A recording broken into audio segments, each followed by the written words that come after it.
Negeri ini adalah rumah jagal yang diberi nama negara. Di sini, pemerasan bukan penyimpangan. Ia adalah sistem. Pungli bukan kejahatan.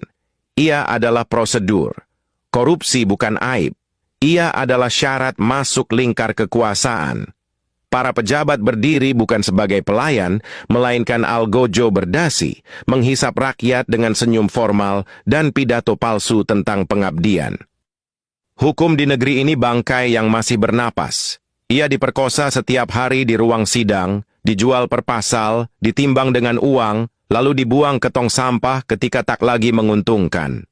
Kepolisian menjelma mesin pemerasan berlapis seragam, memungut dari rasa takut, memeras dari ketidaktahuan, dan menindas dengan legitimasi senjata.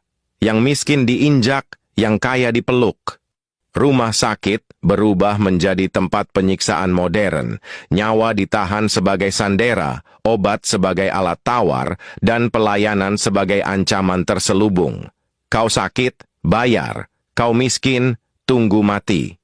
Di dunia kesehatan, empati dikubur bersama sumpah profesi, digantikan tarif dan rekayasa biaya yang kejam dan dingin.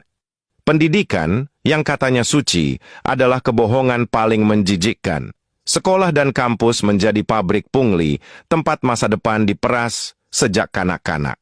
Nilai dibeli, ijazah diperdagangkan, dan kebodohan dipelihara agar generasi berikutnya tetap jinak, patuh, dan mudah dieksploitasi. Mereka tidak mencerdaskan bangsa, mereka mencetak budak yang bisa membaca. Rakyat Indonesia bukan warga negara, mereka adalah ternak. Diperah pajaknya, dipungut tiap langkahnya, dipalak dari lahir sampai mati. Keringat mereka menjadi karpet empuk bagi elit busuk yang hidup dari penderitaan massal. Kesejahteraan hanyalah dongeng murahan yang diulang saat pemilu, lalu dikencingi setelah kekuasaan diamankan. Dunia perpajakan adalah kerajaan mafia berseragam negara. Peraturan dibuat rumit bukan untuk keadilan, tapi agar pemerasan punya celah hukum. Si kecil dihancurkan dengan sanksi, si besar dinegosiasikan di ruang tertutup. Pajak tak lagi alat pemerataan, ia cambuk resmi untuk memastikan rakyat terus tunduk dan berdarah perlahan. Ini bukan negara yang gagal, ini negara yang berhasil merancang penderitaan, berhasil menormalisasi kejahatan, berhasil membuat rakyatnya terbiasa diperas tanpa melawan. Negeri ini tidak runtuh karena pengkhianatan, tetapi berdiri tegak di atasnya. Dan selama rakyat hanya mengeluh tanpa memutus rantai kebusukan ini, mesin pemerasan akan terus bekerja, menggiling tubuh, pikiran, dan harapan, hingga yang tersisa hanyalah sunyi dan kelelahan kolektif.